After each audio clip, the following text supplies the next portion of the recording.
Hey guys, Chelsea Coffey here at the Coffee Break. It has been forever since I've done a Coffee Break Chat, which to me, a month and a half feels like forever. So I was on the phone with a friend last week, one of those friends who every time you talk it's like a good thing because you feel energized and you're ready to take on the world once you're done. But I was telling her that last year was kind of crazy, the year before that was a nightmare, so I was like, this year I just want to kind of have like a fresh start and I want to keep it lighthearted. So we introduced Cooking with the Coffees, which is a segment that I do almost weekly with my little sister where I'm literally learning how to cook. Like I finally gave myself a set of parameters and I was like, this is the year that I will learn how to cook.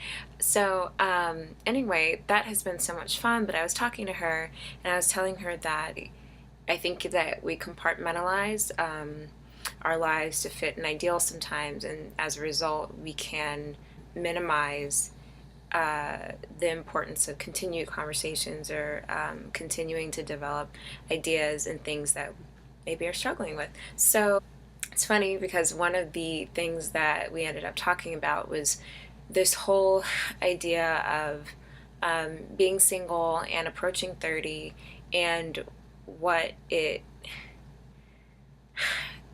the effects that it has on you psychologically. So it's funny because I want to preface this by saying that I'm not, I don't know how to explain it. Like, I'm not necessarily making a beeline to the altar, which sounds terrible. I mean, I would love to say like, oh, I can't wait to get married. I want to get married tomorrow if he shows up. But I think it's more so I'm ready to have a companion and be in a relationship with somebody who shares similar goals and interests and to build a life with that person. And of course, eventually, make the next step and get married and stuff like that. But in the conversations, a lot of what I'm seeing is this underlying tone of like settling. And I think that settling kind of like rears its ugly head in a number of ways. I feel like there are some instances where we settle because of circumstance. I think there are some instances where we settle because of familiarity and maybe loneliness in a way. And I think sometimes we settle just because we're impatient.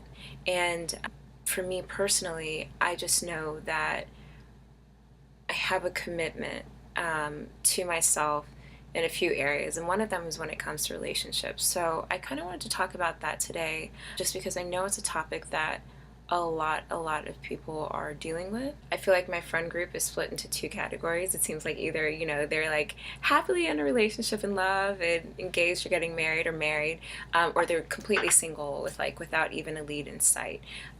So then there starts this conversation of, well, maybe your standards are too high, or maybe you're not approachable, or maybe you're not looking for the right things, or there are just a million different reasons why you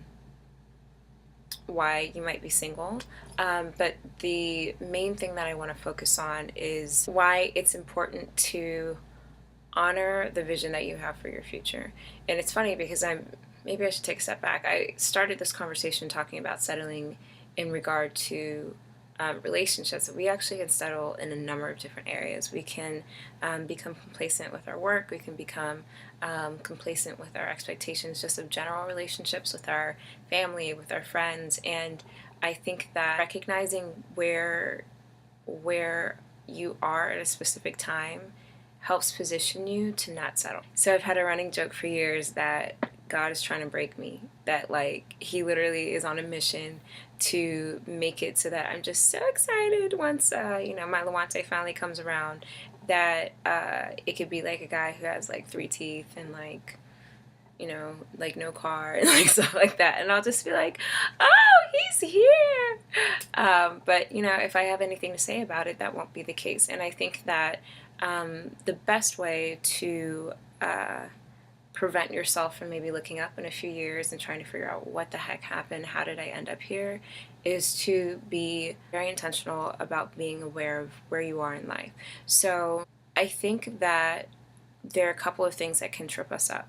I think it can be, like I said, where you are. So say, for instance, if you've been single for a long time and you know that like somebody smiling at you kind of does it for you, be conscious of that. Like, let your friends know that, let your family know that, so that if you kind of like show up wide-eyed, bushy-tailed, talking to them about somebody, that they can kind of give you that, like, hey, well, do you think you really like them, or do you think it's a situation where you just kind of, you know, like, are flattered for the moment, but there isn't any real substance there. The other one that I want to talk about is the circumstantial settling. So circumstantial settling is kind of tricky because, at least in my experience, it can put you in a situation where you will find yourself in a situation that if the circumstances were like normal, whatever your perception of normal is, that it wouldn't have been the case. So say, for instance, you're going through a really hard time, or you're under a lot of stress, and you kind of just need like an outlet for, like, whether it's companionship or just like a good time, or it could be a number of things. Like, keep tabs on where you are, like, both mentally and emotionally, because, at least in my experience, I've been in situations where I normally wouldn't have put up with certain things, or I wouldn't have been open to certain things, or it just wouldn't have made sense. But because I was like just going through a bad time, there are things that I let slide. And I'm not necessarily saying that it's like the end of the world, or that it's a huge regret. But even in the craziness and the madness of all of it, like, I was still able to recognize that, like, it wasn't my normal. Like, I knew it was temporary, if that makes sense. So that really helped me to like honor like some degree of like my goals for myself and my ideal that I have for myself, because I knew that if the circumstances had probably been different, that there's certain things that wouldn't have taken place. The thing about settling is that the ramifications of it, or the effects of it, aren't always immediate. So there obviously are times where, you know, in the present moment, maybe it doesn't seem like that big of a deal, but farther down the road, it definitely will affect you. So just to kind of curtail it in a really straightforward way, I want to make sure that I at least give, you know, just some tips on what I would recommend to better prevent yourself from finding yourself in situations where you're settling. I would absolutely, absolutely recommend that if you're a believer, get in tune with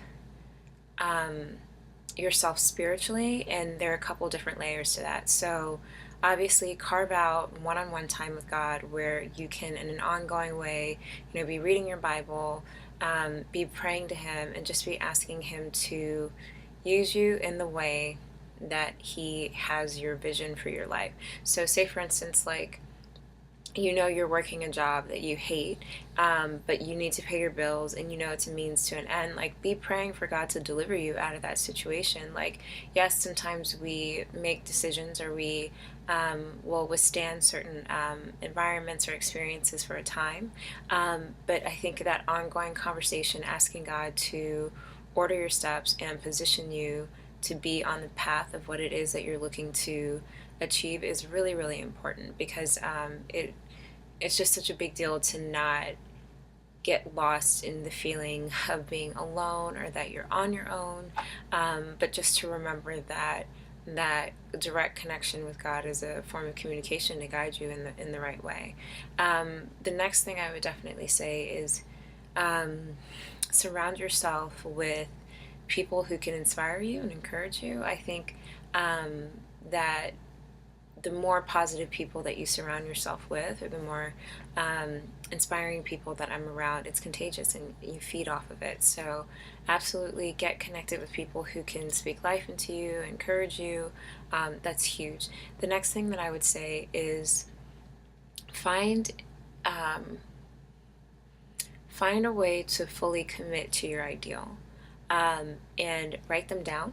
So if you have a set of standards that you're believing for your future career, so what things are going to look like for you professionally, 5 years, 10 years, 20 years, start dropping those breadcrumbs that are going to position you to achieve those things, so that even when you're at a job that maybe you're not crazy about, you can see where it is on your checklist of checkpoints that are getting you to where you're trying to go. If it's in regard to a relationship, So important. Make a list. I know people say, oh, your list is too long, it's too this, it's too whatever. It doesn't have to be a forever list necessarily, and your requirements on your list don't have to be crazy, but you need to have a framework to use as a point of reference, just to make sure that it kind of keeps you in check, so that if the storm comes and everything gets crazy, you can at least, in a moment of clarity, kind of go back to that and say, is this relationship what the vision that I have for my future looks like? Does the person love me? Do they cherish me? Do they adore the ground that I walk on? Do we compliment each other? Do they love God? Like, there's so many different things that I feel are standards. Like, you literally can't go below. So if at any point you're realizing that those things aren't being checked off, even if everything around you is falling apart and just going crazy, you can check yourself, like, well, I like them and I like spending time with them, but at the end of the day, all these things aren't adding up. I need to be careful about how much I invest here or here or here. And last but not least, be forward thinking. So remember that where we are now is not going to necessarily be an indication of what things are going to look like tomorrow, a month from now, a year from now. Like, your whole world could fall apart today, and God can literally turn it around for like something amazing a year from now, 2 years from now. So I say that just to encourage you to stay open-minded and stay positive. I really think that's the cornerstone of faith, and I think it's definitely a great way to buffer you in this crazy time, while you wait for your perfect someone, or that, that job or that business that you're starting to take off. So anyway, that's my 2 cents about settling. Like I said, I feel like I'm always having these conversations with people who really, like, what the conversation comes down to is that they're settling in one way or another, and they feel an anxiety about that, or worse, they're settling, and you have to be the person to kind of point it out to them. So anyway, I just wanted to kind of encourage you guys with that. Like I said, I have a million things I feel like now that I definitely want to be talking about, but if there are any topics that you guys are thinking about, or that you would just love to kind of like discuss here on the coffee break, whether it's something just to me, get my feedback on it, or maybe even bring on a guest to talk about it, I would love to hear it. And that's it.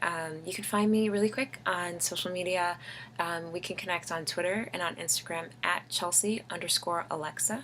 And that's all I got. We'll see you next time. Thanks.